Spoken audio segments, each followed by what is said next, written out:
Olá, ouvintes do nosso podcast Ciência na Telha. Estamos de volta com novos episódios nessa nova temporada. Então vem aí muita conversa boa sobre ciência, sobre pesquisa, com nossos iguatuenses ou relacionado aí à nossa região. Estão preparados? Então vem comigo, vamos ver o que é que a gente preparou para essa nova temporada.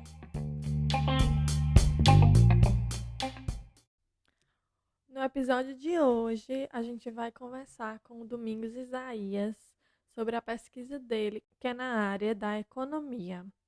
E foi muito interessante porque sai bastante do tipo de pesquisa que a gente tem ouvido por aqui.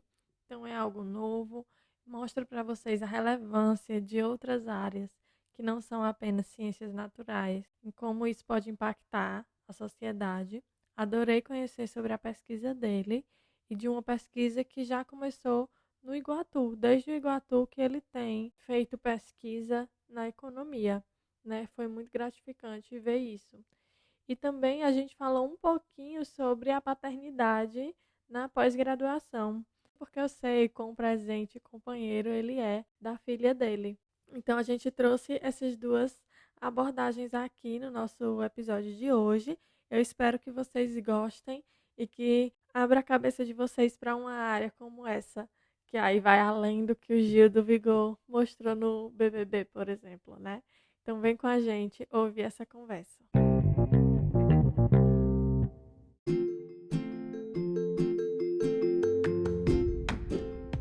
Domingos Isaías, filho de Graça do Esplanada e de Gilvan do INSS, também companheiro da Kelvin e pai da Pietra, é bacharel em Ciências Econômicas pela Universidade Regional do Cariri, campus Iguatu, mestre em Economia Rural pela Universidade Federal do Ceará, doutorando em Economia Aplicada pela Universidade de São Paulo e discente do MBA em Data Science e Analytics, também pela Exalc, na USP. Atualmente é professor orientador do MBA em Agronegócios da Universidade de São Paulo, com pesquisas voltadas às sub-áreas da agricultura familiar, sucessão familiar, crédito rural, seguro rural e derivativos agropecuários. Como hobby, ele gosta de passar o tempo livre com a família e jogando conversa fora com os vizinhos. Seja bem-vindo ao nosso podcast, Domingos. Oi, Raquel, obrigado. Acho que eu devo começar agradecendo pelo convite. É sempre uma satisfação poder conversar um pouco contigo. Uma pessoa que eu tive meu primeiro contato ainda no ensino médio, e que a gente não imaginava naquela época que nós estaríamos hoje seguindo caminhos tão próximos, dentro da pesquisa. Então, é uma satisfação estar aqui. Tá?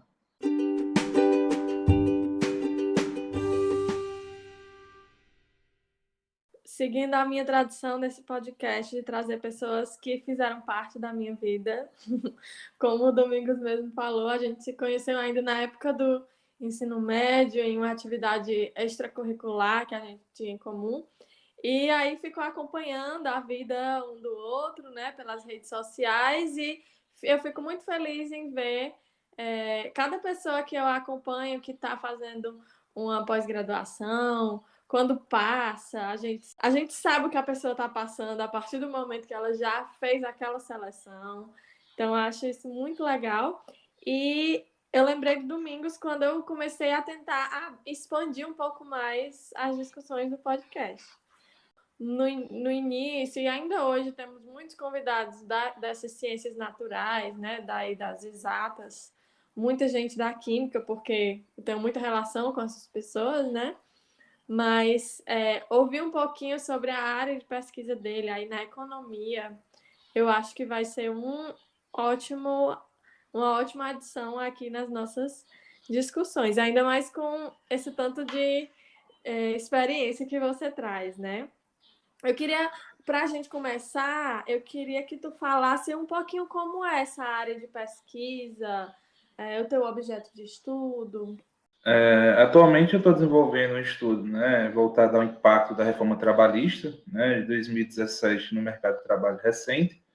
E, junto a isso, o efeito da regulamentação do trabalho infantil, isso é um pouco do que eu trago na minha tese de doutorado, né, pretendo trazer, né, na minha defesa de doutorado, onde eu tenho como objetivo, né, mostrar a efetivação da reforma trabalhista, né, o efeito negativo, né, em cima do salário hora do trabalhador brasileiro, isso pensando em diferentes níveis, né, e isso, né, já tem como alguns resultados preliminares que essa reforma sim impactou de forma negativa, né, do salário hora no setor formal, né, aqui no Brasil. Isso você analisando tanto indivíduos que estão com salário hora muito elevados, digamos assim, são indivíduos que estão com maior escalão, né, com altos salários, né, sendo claro que a maioria, né, a maior parte afetada, o maior efeito negativo aqui para aqueles indivíduos que vivem ali dentro do salário, um salário e meio. Né? Então, junto a isso, essa primeira parte da tese, tem uma segunda que visa estudar o efeito dissuasório, né, da lei do trabalho infantil, e em especial aqui considerando as atividades, né, que a gente considera como as piores formas de trabalho infantil, né, captando aí indivíduos entre 13 e 19 anos. Meu estudo hoje, né, o estudo principal hoje, é em cima desses dois pontos, né, mas claro que tem alguns trabalhos que a gente faz em parceria dentro da academia. E como tu ingressou nessa área? Desde a tua graduação que tu começou a trabalhar com isso, ou houve alguma mudança quando tu passou do mestrado para o doutorado? Um fato bem interessante, viu, Raquel? Quando eu estava fazendo minha graduação em economia, deixa até deixar claro que antes de eu fazer economia, eu cursei matemática, né, pela URCA. Eu não cheguei a concluir por problemas familiares, mas ao voltar para Iguatu, né, eu ingressei no curso de economia na URCA, um curso que ele tem um leque de possibilidades, né, com professores aí que ainda hoje temos lá dentro. É um curso, infelizmente, ainda formado por professores temporários, porém com nível, né, com qualidade, uma excelência e uma preocupação não só em mostrar a disciplina, mas também em seguir os outros pilares da educação. Então, quando eu estava na URCA, o primeiro contato com a pesquisa acadêmica foi quando surgiu lá nos corredores do campus que ia ter uma seleção para bolsista, né, bolsista de pesquisa. Na época, a bolsa ela era uma bolsa de apoio técnico, né, a famosa bolsa BAT, que era uma verba que vinha oriunda do FECOP. E aí, essa primeira bolsa de pesquisa, ela buscava analisar o perfil e acompanhar a fruticultura irrigada da região. Então, era uma área voltada à agricultura familiar, uma coisa mais regional. E foi a partir desse primeiro contato com a pesquisa que eu comecei a ter contato com metodologias, né, com método em si, com ferramentas estatísticas, com modelagens. Eu agradeço muito aos professores que tiveram esse primeiro contato, né? No caso, o professor Otácio, né, e o professor Marcelo Ximenes, que foram os que me iniciaram, posso até falar assim, né, na pesquisa. E dentro da graduação em si, né, a partir do conhecimento que eu fui tendo, um conhecimento um pouco mais técnico a respeito das ferramentas e dos modelos e métodos, eu comecei a ter um pouco mais de curiosidade, né, que eu acho que é isso que faz o pesquisador, é ser curioso, né, ter um pouco mais de curiosidade a respeito do mercado de trabalho, das desigualdades. Né? A gente sempre via no jornal, a mulher ganha menos do que o homem, então no mesmo emprego a mulher tende a receber menos do que o homem.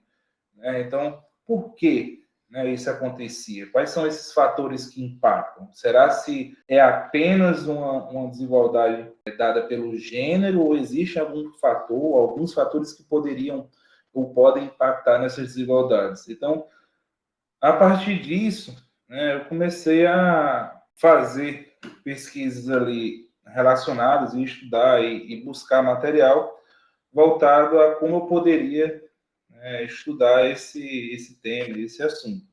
Foi nesse momento que eu conheci os dados da Pesquisa Nacional por Amostra de Domicílio. O pessoal que é da economia conhece bem a PNAD. Ela em si, ela deixou de ser coletada de forma anual. Ela era uma pesquisa anual que vinha lá de 90, e ela em 2015 deixou de ser coletada de forma anual. Era uma pesquisa bem ampla. Depois de 2015, a gente ficou apenas com a penagem trimestral, onde a quantidade de dados era um pouco menor. Mas, enfim, voltando à questão da pesquisa. Ainda na graduação, eu comecei a estudar o mercado de trabalho. E aí eu levo isso comigo ainda hoje. Minha monografia, por exemplo, que foi orientada pelo professor Érico Robson, tinha como tema a desigualdade de renda no mercado de trabalho cearense. Foi a partir dessa monografia que eu comecei a me questionar qual o problema de pesquisa, qual inquietação eu posso levar para o mestrado. Né? E aí eu segui caminho no meu mestrado em economia rural, porém, né, ainda voltado ao mercado de trabalho. Aqui no mestrado eu fiz a dissertação de forma corrida, né, e aí eu já fui analisar o mercado de trabalho a partir de outra ótica. Eu fui fazer uma análise a respeito do desemprego involuntário, do seguro-desemprego, o salário de reinserção, no caso do trabalhador no Brasil, né? E aí, levando em consideração os detalhes, as especificações que existem entre o Brasil urbano e o Brasil rural, né? Mas desde a graduação, posso dizer que eu estudo, né, eu leio sobre o mercado de trabalho, de desigualdades regionais. Muito interessante. E eu imagino que deve ser também assim um pouco desafiador, né? Porque se a pesquisa, sempre que eu falo aqui pesquisa básica, coloco sempre entre aspas, porque não é básica, mas acaba sendo considerada, né? As ciências como química, biologia. Se essas pesquisas acabam sofrendo bastante impactos das políticas nacionais, eu imagino que pesquisas como a tua, que acabam, de certa forma, criticando, né, a política nacional ou mesmo local, deva ser mais desafiador. Quais são os desafios de pesquisar sobre esse teu tópico no Brasil hoje? Eu acredito que o maior desafio para mim, né, como pesquisador na área do mercado de trabalho, não só para mim, mas acredito que para a maioria, é a questão da informação, né, o acesso à informação. O Brasil, diferente de muitos países, nós não temos uma base de dados com dados longitudinais, entende? Então, assim, a gente não consegue acompanhar o indivíduo para realmente captar o efeito de uma determinada política naquele indivíduo. Né? Se a gente parar para pensar, por exemplo, no educação, e você pegar alguma política voltada à educação, né, em si, a gente, infelizmente, não tem como captar o efeito daquele indivíduo em si. O que a gente poderia ou pode fazer é utilizar de ferramentas, né, sei lá, do próprio Score, né, ou de alguma outra ferramenta, de algum outro método, né, para tentar ver se existe um possível efeito, né, de determinada política. Então, eu acredito que o maior desafio, né, para o que eu estudo, mercado de trabalho, seja o acesso à informação.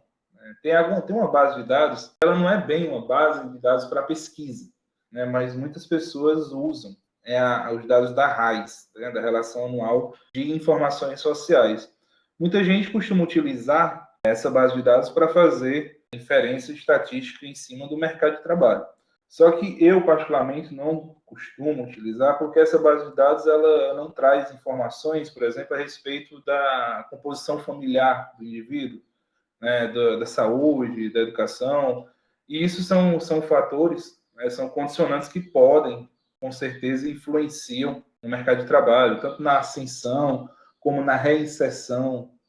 Hoje em dia, por exemplo, a gente vê muito falar a respeito de pessoas que estão desalentadas, né, que são pessoas que já estão há tanto tempo fora do mercado de trabalho, isso há tanto tempo, lê-se há mais de 3 anos, por exemplo, que elas o mercado não absorve mais. Então, você vê um exército, vou até usar essa palavra, você vê um exército de pessoas desalentadas.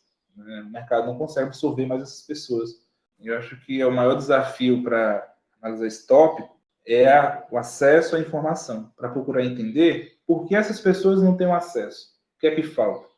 Às vezes, você imaginar uma base, não imaginar uma base, mas você imaginar uma pesquisa com dados primários, além de economicamente ser inviável, né, a nível nacional, é um trabalho que dedicaria de muito tempo. Talvez um apoio do governo para isso.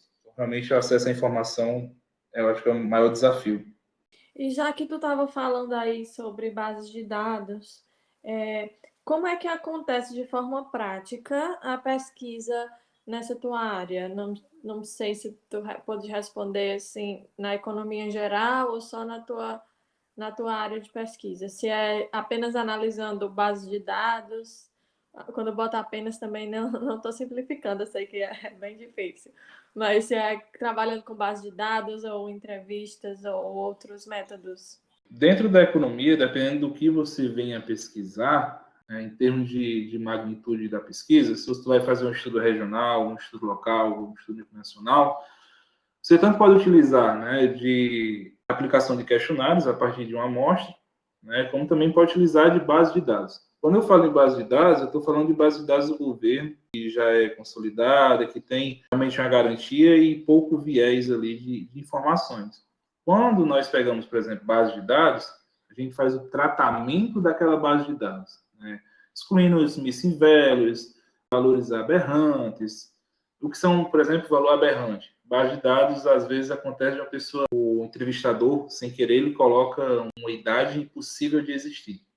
Indivíduo com 999 anos. Então, é um valor aberrante que a gente tem que fazer o tratamento e excluir da base de dados. Mas, na economia, tanto utiliza-se de base de dados, né, dados secundários, como de dados primários a partir de levantamento de questionários, entrevistas, né, dentre outros. Vai depender muito do tipo de pesquisa. Tá? Se você pega pessoas que trabalham com macroeconomia, né, vão estar analisando o PIB, vão estar analisando outros fatores, que é uma outra forma de analisar. Também em cima de base de dados, né, mas já a base de dados lá do Banco Central, e, enfim, por aí. Uma outra pergunta que eu queria saber é o que é que tu gosta nessa área? O que é que te encantou? Ou o que é que ainda te faz, pontos positivos que te fazem estar tão longe, né, já ir perto de terminar o doutorado na economia? Eu acredito que a possibilidade de uma multidisciplinariedade, conjunto de possibilidade de atuação. A economia ela é muito ampla, né? O curso de economia em si ele é um curso que você tem que entender de geografia, você tem que entender de história, você tem que entender de sociologia, você tem que entender de matemática, estatística, de economia brasileira. Então, assim, por ter um leque de pontos aí interligado com vários outros cursos, eu acredito que essa possibilidade, né, nessa multidisciplinariedade que existe. Além desse ponto positivo, uma outra coisa que eu gosto, que me faz estar nessa área, é a questão de trabalhar com os dados e poder trazer para o papel muitas informações que passam despercebidas. Acredito que o que me faz pesquisar hoje, o que me faz estar, além da vontade e do prazer que eu sinto em literalmente sentar numa cadeira, ligar o computador e passar o dia olhando base de dados e arrumando e, enfim, trabalhando nas bases de dados, é as necessidades que vão surgindo ao longo do processo. Por exemplo, na época que eu estava na graduação, não tinha uma necessidade de eu trabalhar com programação. Trabalhar com programas de programação, com R, com Python, enfim. Uhum. Utilizar programas como SPSS, como Stata, era o suficiente. De acordo com que eu fui avançando um pouco mais nos estudos, foram surgindo necessidades de aprender a utilizar novas ferramentas. Então, essa necessidade que a pesquisa nos traz, né, o que me trouxe, de estar sempre me atualizando, sempre aprendendo a fazer novas modelagens, a fazer correções e a trabalhar com esse sistema, eu acredito que seja um ponto positivo e que eu acredito que vale a pena estar nessa área, né, pela essa necessidade que a área me trouxe de estar sempre lendo, sempre buscando algo novo. Interessante. E enquanto tu falava também, eu me lembrei aqui que também é uma área bastante em ascensão, né? A tua formação, pelo que tu já falou, pela nossa introdução que a gente te apresentou, eu vejo que tu tem assim um leque de possibilidades muito grandes de atuação ao final do doutorado. Aqui mesmo, quando eu estou procurando emprego, se eu pesquisar só Scientist, eles vão me dar metade das vagas para Data Scientist. E aí eu trabalhar com R, trabalhar com Python, tudo um ponto muito positivo nessas vagas. Aí, falando sobre isso, eu queria saber quais são as perspectivas do teu trabalho e tu mesmo como pesquisador, como pessoa. Qualquer pessoa, a maioria das pessoas que siga pelo caminho do street sense, né, fazer mestrado e doutorado, tem planos de seguir com pesquisa. Eu acho que isso é um ponto que é extremamente correlacionado. Eu estou fazendo mestrado e doutorado porque eu quero pesquisar. E essa é a minha visão. Para além de ser professor de ensino superior, né, também ser um pesquisador. Né? Mas é claro que eu sou uma pessoa que tem bastante... Eu vou usar a palavra ganância, mas de forma positiva. Tá? Eu tenho muitos sonhos de conquistar muita coisa ainda. É claro que aos poucos eu vou construindo. Aos poucos eu estou conseguindo construir. Estou terminando meu doutorado, estou dando aula no MBA, estou fazendo um MBA em Data Science. Então, assim, eu estou caminhando para onde eu quero. Qual é o meu futuro? O que é que eu quero de futuro, né? Seguir carreira docência, né, ao mesmo tempo que vou estar pesquisando aí e tentando trazer soluções para as políticas públicas, né? Ou pelo menos mostrar onde as políticas públicas possam estar errando. Acho que é isso que eu quero no meu futuro. É muito interessante. Realmente, quem está na pós-graduação, nível mestrado, doutorado, realmente, se não gostar de pesquisar, acho que está no lugar errado, né? Nosso futuro é sempre tentar estar colocando aquele nosso conhecimento ali para mover, né? Mas antes da gente encerrar, eu gostaria de trazer um outro ponto que está um pouco relacionado com os debates que a gente está tendo essas semanas aqui no podcast sobre a Pietra. Então, aqui na nossa apresentação, você fala, né, que você é pai da Pietra, e por te acompanhar, eu sei que ela é bem novinha ainda, então aconteceu aí no seu período de pós-graduação. Como foi a tua experiência em ser pai nesse momento que é tão, às vezes, turbulento e cheio de coisas pra gente? Confesso que é o que eu sempre digo, viu, Raquel? A Pietra foi um efeito pandemia. Eu acho que vai até surgir estudos lá na frente sobre essa questão da fecundidade durante a pandemia, isso eu tenho certeza. Uhum. Mas ser pai durante pós-graduação foi uma experiência, ou é uma experiência que não dá para explicar. Aqui em casa sou eu, minha companheira, minha filha, né? Pedro hoje tem 1 ano e 7 meses, e a gente se divide. Ela trabalha na prefeitura, né? Eu faço as minhas coisas em casa, então a gente se divide. Quando eu estou em casa à tarde, geralmente fico com Pietra. Eu sou a pessoa responsável por ficar com ela à tarde. Não pego à tarde para estar pesquisando, para estar estudando. No máximo, se eu pegar o tablet para ler alguma coisa enquanto ela dorme. Então, assim, ser pai durante a pós-graduação foi uma coisa muito... É uma coisa muito desafiadora. Quando Petra nasceu, ela nasceu na sexta-feira à noite. Quando foi no sábado de manhã, um dos meus professores do doutorado mandou um e-mail para o Domingos, estou precisando que você termine aquele artigo, porque o prazo é hoje. Eu tive que terminar um artigo com Petra do lado, acabado de nascer, ou à noite virada. Eu acho que é uma coisa que me marcou muito lá, realmente, quando ela nasceu.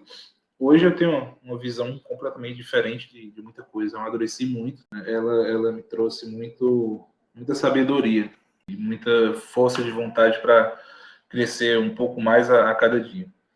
Mas eu acho que essa pergunta realmente ela deve ser feita, e com certeza será feita para as mães que fazem pós-graduação. É uma coisa que eu sempre digo à minha companheira: eu nunca vou me comparar a você, porque assim, ser mãe é muito punk. Tipo, o Domingos fica em casa, não sei o quê.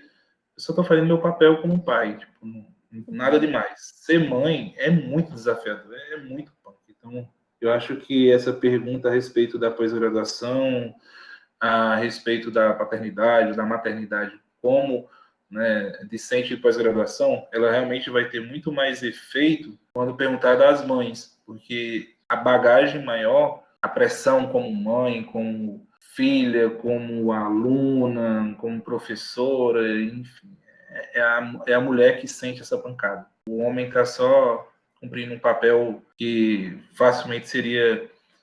Isso aí é a minha visão, tá? Facilmente seria descartado, digamos assim. Claro que com suas devidas colocações. Mas é muito satisfatório ser pai, é muito bom.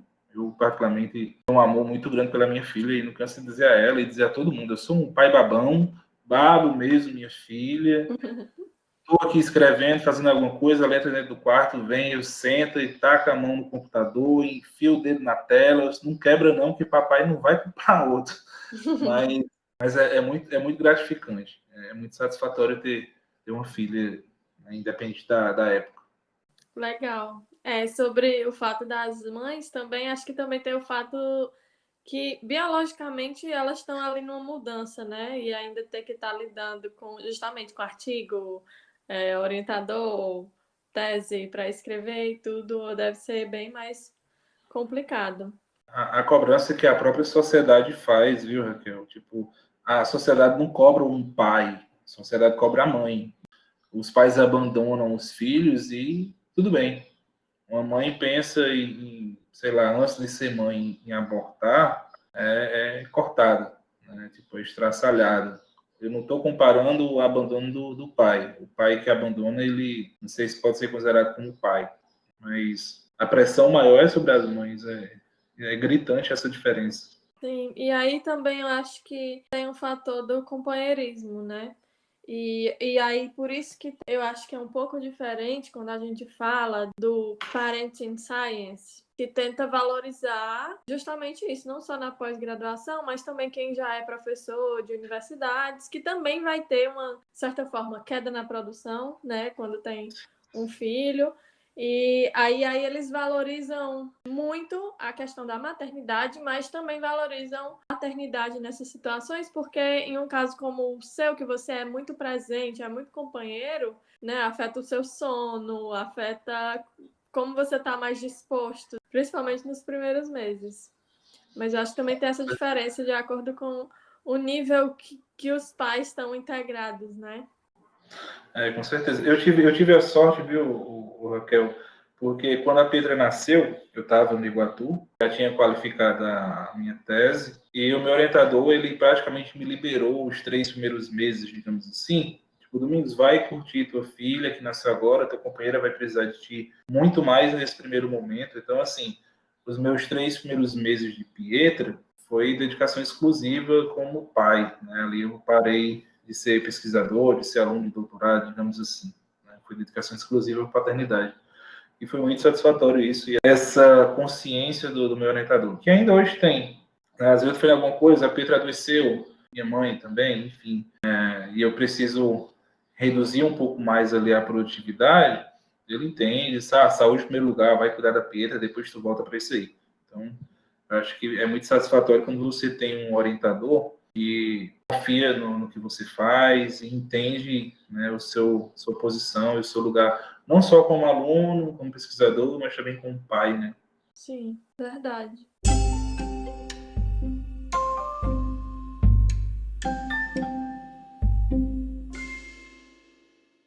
Gostaria de agradecer pela sua contribuição, não só com esse tópico, mas conversando aqui sobre a sua pesquisa, algo que é tão novo, de certa forma, para eu apresentar para os ouvintes. Estou muito feliz. Antes de encerrar totalmente, você tem alguma dica ou alguma sugestão para quem tem interesse nessa área? Então, o que eu digo para quem tem interesse ou para quem é da área é de que não pare de estudar, estude para além do que é apresentado em sala de aula, seja se você está na graduação, se está no mestrado, no doutorado, estude para além do que é apresentado em sala de aula. Veja o que é que o mercado está querendo, né? Veja o que é que está começando a brotar no mercado. Né? Como a Raquel falou, a questão de data science, hoje em dia o mercado está querendo que, no mínimo, você trabalhe com R, com Python, Power BI. Então, isso dentro da área de economia. Estude, não pare de estudar. Lembre-se que um economista deve ter, né, um conhecimento em cima de várias áreas, né, de história, da geografia, da matemática. Então, não pare de estudar e vida que segue. Ótimo. Obrigada pelas dicas, obrigada pela conversa. Espero contar com você, continuar contando com você, né, nas nossas discussões e desejar aí um ótimo final de doutorado para você, que seus projetos continuem dando certo e que você consiga chegar onde você tem planejado. Maravilha, Raquel. Eu agradeço muito pelo convite. Foi muito satisfatório, e é muito satisfatório ver que pessoas aqui da região, né, do Iguatu, do Centro-Sul, estão crescendo de forma tão grandiosa como você cresceu e continua crescendo a cada dia. Isso me satisfaz bastante ver o crescimento de pessoas que eu tive aqui próximo, de colegas de turma, e é muito gratificante isso. Então, eu agradeço bastante pelo convite, parabenizo pelo projeto, é muito interessante e muito gratificante poder ouvir a história de cada um que passa por aqui. Né? Tipo, a Bruna, por exemplo, só para finalizar, uma pessoa que eu tenho total admiração. Né? Eu vi ela praticamente crescer dentro da graduação, fez o mestrado e hoje está aí, né, trabalhando com eco de forma grandiosa. Então, eu acho que é muito importante esse podcast, a forma que você aborda os temas, né, para trazer e levar para as pessoas informações tão importantes do que os iguatuenses e pessoas da região estão fazendo de bom com a pesquisa. Então, deixa eu deixar os parabéns para ti mais uma vez. Obrigado também. Obrigada.